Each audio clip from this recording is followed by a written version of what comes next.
Dalawang Barbie cakes naman tayo for today's video. Mga mi, tara na G!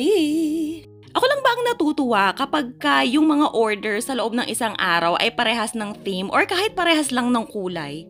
Feeling ko hindi ako nag-iisa dyan. Paano naman kasi, di ba, aside sa tipid na ito sa food color, ay tipid na rin sa oras dahil isang haluan na lang. Amazing! Itong unang cake natin, of course, syempre, Barbie theme cake nga. At yung pagka-pink ng cake na ito is medyo light version lang. Ang ginamit natin dyan ay deep pink ng Chef Master. At ayan, ang design na sinansatin ng customer ay merong Barbie na toy topper. Tapos yung damit ni Barbie dyan ay fondant lang. Inalis natin yung original na damit ni Barbie. Pero pinlastic ko pa rin siya and then nilagay ko dun sa box para kapag na-receive na ni customer, pwedeng laruin ng kanyang bagets. O diba, vunggahan? Ang nakakatuwa pa dito kasi yung Barbie na nabili natin is merong pink-pink sa hair. Kasi nga ang gusto ni customer talaga as much as possible, pink and white yung color ng cake. O, diba? Saktong-sakto siya. Tas maganda yung pagka-Barbie niya. Meron akong naunang nabili na online kaso pangit siya. Masyado talaga siyang manipis. Yung halatang mumurahin.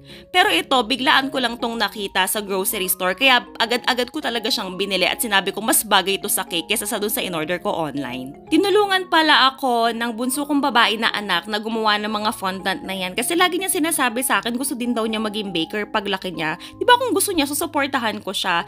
Nung nakita niya gumagawa ko ng fondant, sabi niya try niya daw. Sakto naman yung mga details nito is plungers lang yung ginagamit. So ayun, hinayaan ko siya. And yes, mga mi, lahat ng mga details na nakalagay dyan, pati yung mga letters, siya ang gumawa. O diba? Dito naman tayo sa second cake natin. Tower cake yan. 4x8 ang size niya. And this time, yung pagka-pink ng cake na ito is vibrant siya. Again, deep pink pa rin ng Chef Master ang ginamit natin. Maganda kasi yung deep pink sa mga Barbie themed na cake kasi super duper vibrant talaga, saturated yung color niya. Unlike dun sa isang pink, yung rose pink, medyo reddish kasi yung pagka-pink nun, hindi siya maganda. So ito, kuhang-kuha niya talaga ang color ng Barbie. Diba, kita nyo naman, oh, ang ganda. Yung unang cake natin, since mababa lang yun, by 4 lang yun, hindi ko na nilagyan yun ng dowel. Pero ito, nilagyan ko to ng dowel.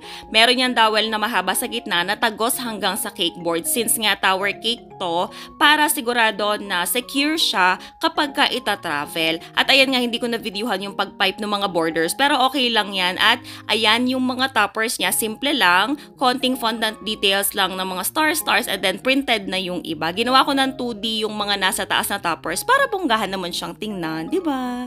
Ayun lang, di ba? Ang dadali lang ng mga design natin pero bunggahan sila. At ito na ang final result. Wow! O di ba, ang syala ng mga cakes natin, napakasarap tingnan sa mga mata. And that's it for today. See you on our next video. Bye!